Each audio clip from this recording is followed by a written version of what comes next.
What's up, guys? No message here. Make sure to subscribe and comment. And thank you for the 39 views on the last video. I mean, it's growing a little bit by a little bit, but thank you. Make sure to subscribe and comment. Just hit that little red button. That's all it needs to be. But yeah, the Bulls are just a mess. I watched them play, and I've watched probably 2-3 games of theirs, and they just look very basic. Let me just say that. Billy Donovan is an upgrade. I mean, anything's an upgrade from their last coach. Last coach was historically bad. I mean, very historically bad. You could look up like compilations of him just being bad, and he was just really bad. So let's talk about the Bulls, current Bulls, and not shit about their previous coaches and stuff like that. So the Bulls are just a mess. They don't. Whenever I look at the Bulls, I see a lot of the pre-LeBron Lakers. I mean, they had beat Brandon Ingram, they had Julius Randle, they had Lonzo, they had a whole bunch of players that are good players. They are good players, but none of them are like that's good. Let me take over type players. Like, I'm the leader, I'm gonna take the last shot players. I mean, you have like that in Zach LaVine, but he's not a number one option. I think we all know. I think we could all agree on that he's just not number one option. So yeah, he's been putting up good numbers. I mean, he always shoots good from three, and he's been last game he had like 10 made threes, and they lost that. I mean, he could put up a 45. I think he did put up a 45-point game, and they lose. That's not really supposed to happen unless another player puts up 45 points or better. But yeah, also Wendell Carter hasn't been playing good defensively.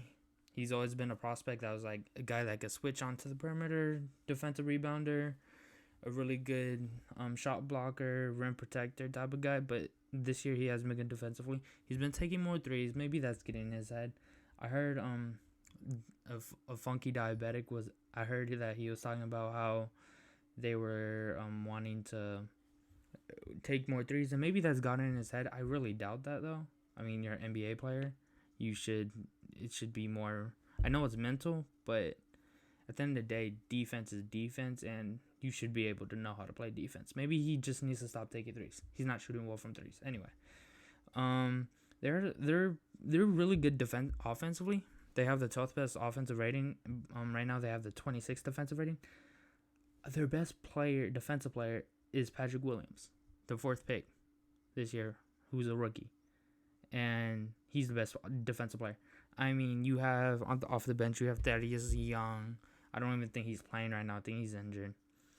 And I think this team just needs a star player. And I don't know if there's not really a star player right now that's available right now. That's what this timeline. And none of these guys are, I think, that could be future options. I mean, you have Lauri Markkanen, a very streaky player. Averages like 20 points for like a 14-game run, then averages like 15 points for like a 10-game run, and then goes ups and down. You have Cody White, who isn't a good passer. He's not a true point guard. He's more of a shooting guard, athletic kid. He's not always looking for the pass. But you also have Zach LaVine, so that's 2 scorers. And then small forward, you have Patrick Williams, not a playmaker. And then power forward, you have Lauri Markkanen. I mean, I could see Lauri Markkanen being a decent playmaker for a power forward, but obviously not the main playmaker for the Chicago Bulls team. And then you have Wendell Carter, and he's a big man, so yeah, he won't be the facilitator. I had on my mock draft for the draft, I had them drafting Denny Avita, or Denny. That's what I like to call him. He is a very good offensive guy. Defensively, not as good as Patrick Williams. You could kind of take there and go. I mean, Patrick Williams is their best defender, but I mean, they both have their pros and cons. Denny was more of a playmaker, more of a offensive guy, while Patrick Williams, your classic DN3 DeAndre Hunter comparison. I mean, who has the best? Who has a probably better looking career? Probably Denny. I would say more probably higher ceiling than Patrick. Patrick, I would probably say DeAndre Hunter, big size guy. But yeah, I had them going Denny. They needed that playmaking, but Patrick Williams has been shooting good from three. I don't know his complete percentages, but I know he's been feeling good from three. So yeah, we could I could talk about how Billy Donovan. Let me call it out. Billy Donovan wasn't the main reason the OKC success of the OKC success. Let me just get out there.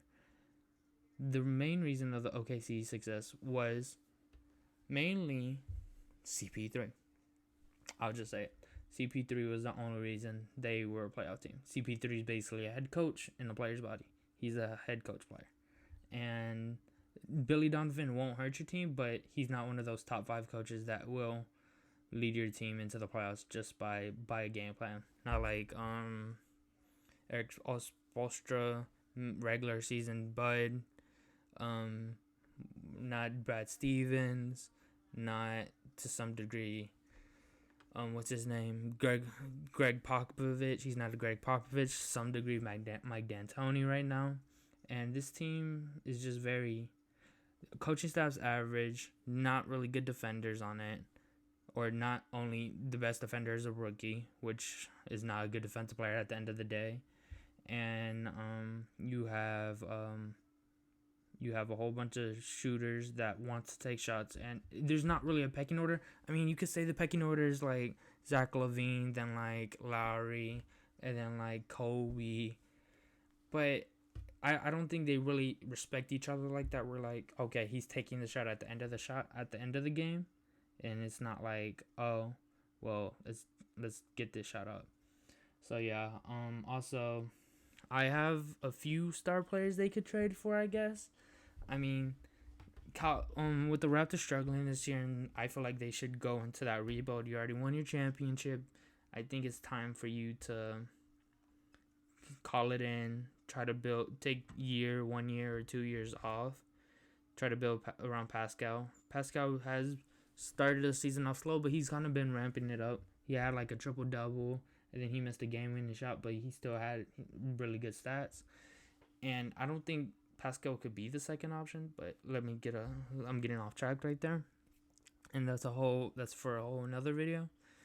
But let's just say that I could see Kyle Lowry being here, just like as a culture development. I don't see him in his prime year. He's not even in his prime anymore. But yeah, I could see him just being here for the culture and just trying to fix this up. I mean, I don't think you would have to give up a lot. Maybe like a 2023 first round pick, maybe with like Chandler Hutchison, maybe another second round pick, and then maybe like Denzel Valentine or something like that. I'd say like 2 young players and 2 decently young players, and then maybe a first round pick, maybe a second. Add that too, and I feel like you could have a deal with Kyle Lowry. Also, you got Bill. There's always Bill.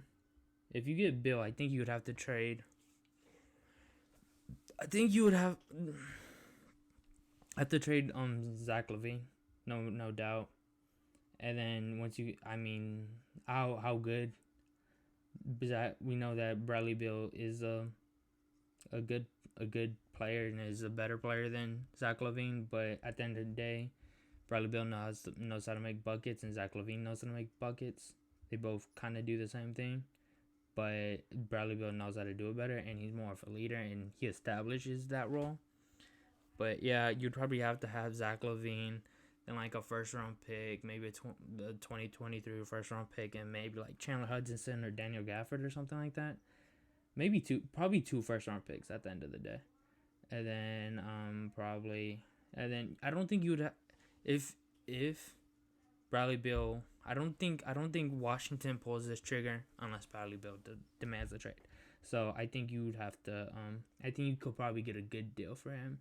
but also I could see him going for probably like Kobe White and Zach LaVine, and just for them to make a rebuild or something. Then I have Blake Griffin. Obviously, you'd have Larry Markkinen going because I think he's like an expiring contract, or he's about to like get a contract extension, and I don't think that they're willing to pay that. So you could get off his money without paying him, and you could get Blake Griffin, and maybe you could see if you could revive Blake Griffin, Bulls Blake Griffin, maybe vintage Blake, but I really doubt that. So yeah.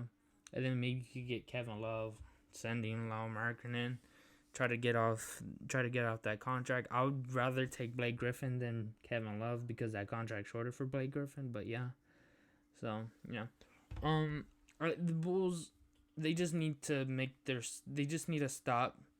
They need to go all in by now because they're coming to a point where they're starting. Well, they have a losing culture by now, but they're coming to a point where you have so many assets. All of your starting five has either been drafted or traded on draft day. I mean, Wendell Carter was drafted by the Bulls. Kobe White drafted by the Bulls. Lauri Markkinen drafted by the Bulls, even though he was drafted by Timberwolves. Zach LaVine was drafted on draft day, or was traded on draft day by the Bulls in the Jimmy Butler trade. Basically, your whole starting five. Patrick Williams drafted by the Bulls. They give me this LA vibe before LeBron was there, and they were very lost. And I think they just need to make a move. And they're in this thing in the Eastern where you could be mediocrity, but they're not even mediocrity. You have a whole bunch of below average players that you've drafted, not below average, but average players that you drafted that kind of do all the same thing, and that is shoot the ball. Yes, you could shooting matters, but at the end of the day, you need someone to take that final shot. And I don't think the Chicago Bulls, I don't think Zach LaVine's that final shot type of guy. He's probably a second, third option, but he's not a number one option. I think we can all agree on that. So yeah, that's my take on the Bulls. I don't see this team going anywhere right now if they keep it up. I don't see anybody drastically improving to all-star level. The closest person would be Zach LaVine, and that's barely being an all-star. But maybe if an injury comes into play, or because they won't win enough games, so maybe probably an injury comes into play. And I don't. He contribute people say that he doesn't contribute to winning basketball. He wins. It's just that his team isn't. He's not good enough to carry the whole load. And I think if he's around a second star, he could be considered an all-star. And I think he could still put up close to the same numbers, probably like 25 points per game instead of like 27, 28. So yeah, he always puts up good stats and everything. So he always has good shooting splits. So yeah, this team just needs to get that solidified star, and they just need to go all in for it because they've been this team that hasn't really won in the draft or draft lottery, but hasn't tanked for it or hasn't committed to being the worst team in the NBA. So yeah, all right, that's me. That's my take on the Chicago Bulls. If you guys want to subscribe, make sure to subscribe and comment below, and I'll talk to you guys later. Peace.